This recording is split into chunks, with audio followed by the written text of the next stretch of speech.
day 9 already. And today I want to speak directly to my C-section mamas, okay? There is I don't want to say myth, but I guess that's kind of the best word to use to describe it, that if you didn't have a vaginal birth, your pelvic floor is fine and doesn't need any kind of rehab. Spoiler alert, it couldn't be further from the truth, okay? Just as a reminder, make sure you subscribe so you don't miss any more of our 31-day tips this May, okay? Now, I hear it all the time. I had a C-section, well, I had 2, but I also hear other mothers who are like, hey, I had a C-section, so I don't need to see a pelvic floor PT, right? Wrong. And here's why. Pregnancy is the stressor. Pregnancy, going through growing a baby for 40 weeks, is the reason that your pelvic floor might have some issues.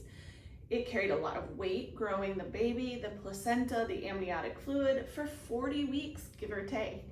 That's a lot of pressure down on the pelvic floor. Your posture is still changing. Doesn't matter how baby came out, all the same things that affect any pregnant women, vaginal or C-section, will be affected by a pregnancy. You might still experience labor with a C-section. I know I did with my first. I labored for hours. I even got to the pushing phase, which means that was an intense, a lot of stress down on my pelvic floor before I had the C-section, okay? Then you get the scar. A C-section is a major abdominal surgery, and your core and pelvic floor work together as a unit.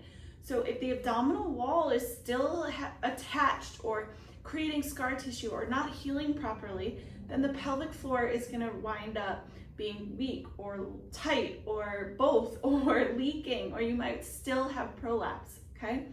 And then you add in the postpartum posture. You're still feeding baby, you're still lifting car seats, you're still carrying toddlers, you're still popping out that hip. These disrupt your alignment and put pressure on the pelvic floor every single day, no matter what kind of birth you had.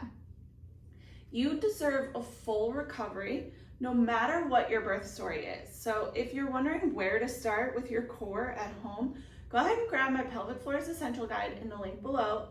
And don't forget to come back for day 10 tomorrow. I'll see you guys then.